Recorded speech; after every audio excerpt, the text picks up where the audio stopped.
adalah sisi yang paling panjang. Kalau paling panjang, berarti disebut juga hipotenusa. Di mana hipotenusa ini terletak di depan sudut siku-siku. Assalamualaikum warahmatullahi wabarakatuh. Belajar matematika asik dan menyenangkan bersama Kau Bay. Gimana kabar adik-adik semuanya? Mudah-mudahan sehat ya.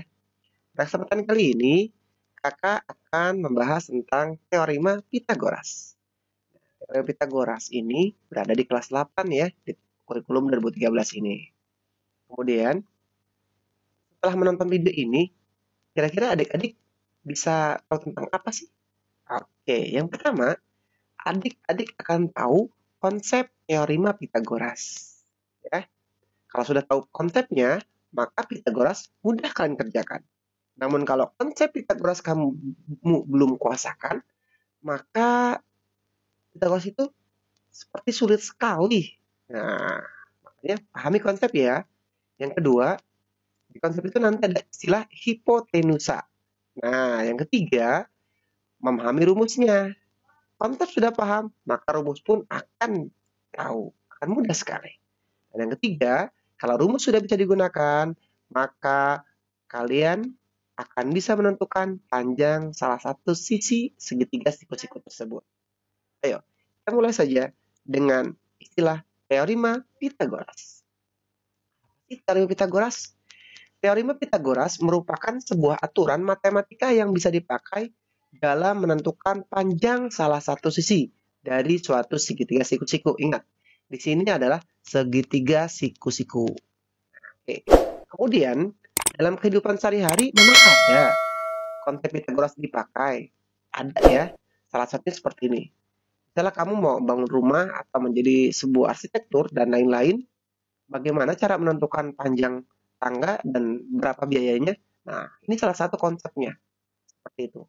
Seperti rumah yang mewah juga, ada gentengnya berapa, dan seterusnya. Dan rumah tradisional pun juga menggunakan konsep segitiga Pitagoras.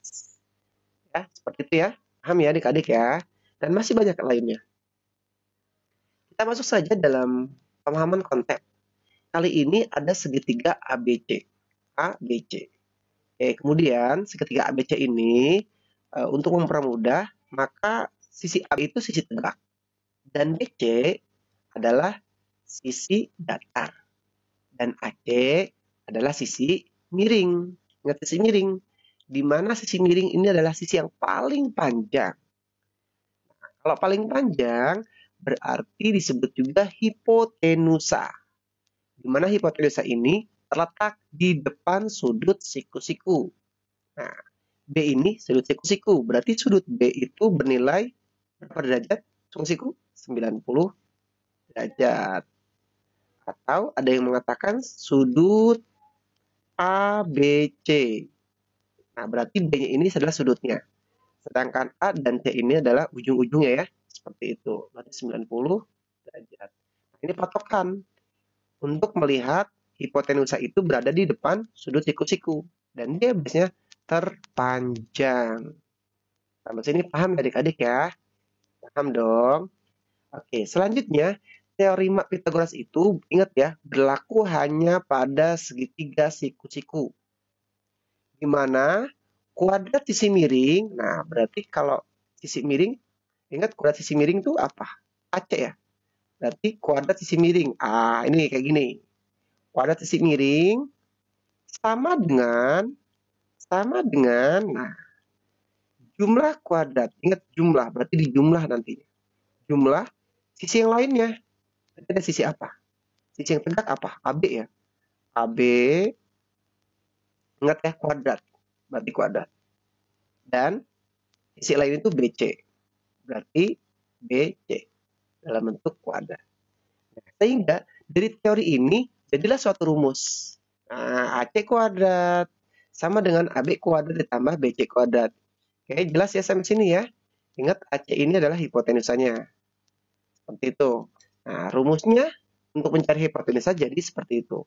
AC kuadrat sama dengan AB kuadrat ditambah BC kuadrat. Lalu, apakah boleh langsung seperti ini? Boleh ya. Jadi nanti kuadrat ini pindah ruas jadi akar kuadrat. Seperti itu.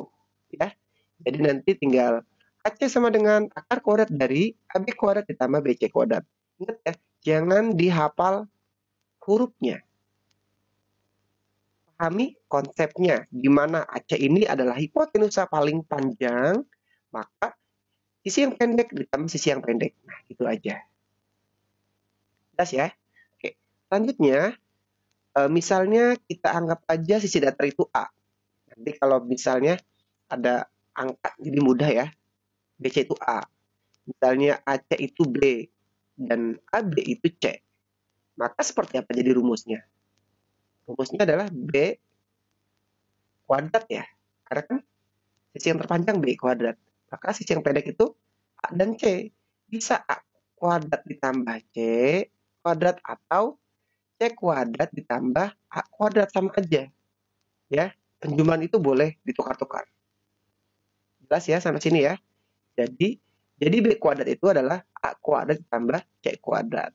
Nanti A kuadrat pindah jadi akar. Bagaimana cara mencari A kuadrat? Mencari A saja deh, mencari A sisi datar. Gimana? Mencari A datar, berarti mencari A sama dengan akar dari, nah boleh langsung. Nah, kalau ini kan sisi yang pendek ya. Kalau sisi yang pendek, nggak mungkin dong panjang ditambah pendek. Nanti makin panjang. Yang namanya hipotenusa ini selalu dikurang. Berarti B kuadrat dikurang C kuadrat. Seperti itu. Kalau mencari A-nya. Nah, atau juga seperti ini boleh. A kuadrat sama dengan B kuadrat dikurang C kuadrat. Boleh ya? Atau nanti kalau misalnya mencari C, berarti C kuadrat sama dengan B kuadrat. B itu berarti sisi miring. Sisi miring kuadrat yang paling panjang dikurangi sisi yang paling pendek. Maaf, bukan sisi paling pendek, sisi pendek gitu. Ya, ingat ya. Berarti kalau mencari A, panjang kuadrat dikurangi pendek kuadrat gitu deh. Mencari C, panjang kuadrat dikurangi pendek kuadrat. Mencari D, berarti pendeknya kuadrat ditambah pendeknya kuadrat. Seperti itu ya. Mudah-mudahan adik-adik paham konsepnya. Kita tebak sisi manakah yang termasuk hipotenusa. Di sini ada segitiga KLM. Manakah hipotenusanya? Ingat, konsepnya adalah hipotenusa terletak di mana? Di depan sudut siku. Berarti adalah yang KM. Ingat ya, depan sudut siku berarti adalah KM. Kemudian kalau yang ini mana? Ayo pikirkan dulu. Ingat ya, hipotenusa terletak di depan sudut siku. Berarti yang mana? Betul, yang PR. Seperti itu ya, PR. Selanjutnya, kita masuk saja ke dalam. Nah, di sini ada soalnya. Sudah ada jawabannya. Keliling segitiga ABC adalah 48 cm. Betul, 48. Di mana misalnya AB itu 12, BC itu 16. Nah, AC ini 20. Nah, pertanyaan adalah dari mana ini AC 20? Gitu. Dari mana sih? Nah, sekarang kita cari. Ya, nanti kalau ada soal seperti ini kelilingnya. Akan pertanyaan gini, berapakah panjang AC dan tentukan kelilingnya. Kelilingnya sudah ada. Nah, sekarang kita kembali ke konsep Pitagoras. 20 itu dari mana? Oke, kita bahas ya. Pertama, sisi AC. Ingat ya, AC. Yang ditanya adalah AC. Nah, berapa sih? Oke. Kemudian, rumusnya adalah AC kuadrat, karena sisi miring kuadrat ya, sama dengan ditambah dari AB kuadrat ditambah dengan BC kuadrat. AB-nya berapa sih? 12 ya. Kuadrat tambah 16 kuadrat. Ini paham ya? Setelah itu, maka 12 kuadrat itu adalah 144. Dari mana? 12 kuadrat itu asalnya dari 12 kali 12. Jangan sampai salah nih. Berarti jawabannya 144. Sedangkan 16 kuadrat itu adalah dari 16 kali 16 sama dengan 256. Jadi jawabannya berapa? 400. Sudah selesai? Belum. Di sini masih ada kuadrat. Maka kuadrat ini kita bisa pecahkan menjadi AC saja nanti. Jadi AC sama dengan akar dari 400. Di mana kuadrat ini pindah menjadi akar kuadrat. Nah, berarti jumlahnya berapa? AC 20 cm. Di sinilah ketemu jadinya. Kalau AC sudah 20 cm, maka keliling itu kan tinggal ditambah. 12 ditambah 16 ditambah 20. Seperti itu ya, adik-adik kurang paham ya. Oke, kalau untuk lebih paham lagi, kita coba yuk untuk soal yang berikutnya. Yaitu, berapakah panjang sisi LM? Nah, LM ini berapa? Jika KM ini 5 dan KL-nya itu 3. Kita coba ya. Berarti ingat ya, di sini berarti sisi LM. LM kuadrat ya. LM kuadrat sama dengan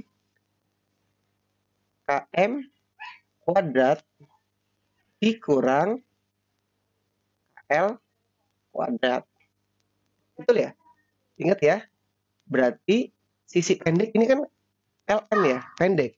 Berarti yang panjang, ini hipotenusa, dikurangi ini. Seperti itu ya. Atau bisa juga langsung seperti ini. LM sama dengan akar dari KM kuadrat dikurangi KL kuadrat. Nah, boleh seperti itu. Ya.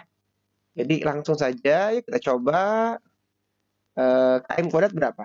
KM itu berarti 5 ya. 5 kuadrat dikurangi KL berapa? 3 kuadrat. Sama dengan 5 pangkat 2 itu berapa? 5 kali 5 ya. 25. Terus dikurangi 3 kali 3 ya. Ingat 3 pangkat 2 itu bukan 3 kali 2 loh. Bukan juga 3 ditambah 3. Berarti 3 pangkat 2. Artinya 3 kali 3 sama dengan 9. Maka 25 dikurang 9 berapa? 16 ya. Nah, akar dari 16. Nah, akar dari 16. Akar dari 16 itu berapa? Kita mulai berpikir. Berapa kali berapa hasil 16? 4 ya. Betul. Berarti KM ini, LM adalah 4. 4 cm. Seperti itu ya. Adik-adik mudah-mudahan paham ya. 4 cm. Jadi, untuk menentukan sisi miring, adik-adik sudah paham. Semoga bisa dipraktikkan di latihan berikutnya. Itu saja yang saya sampaikan. Mudah-mudahan ada manfaatnya ya. Anak pintar itu akan kalah dengan anak yang konsisten terus belajar dan terus belajar tanpa henti. Oke, semoga bermanfaat. Sekian dan terima kasih. Assalamualaikum warahmatullahi wabarakatuh.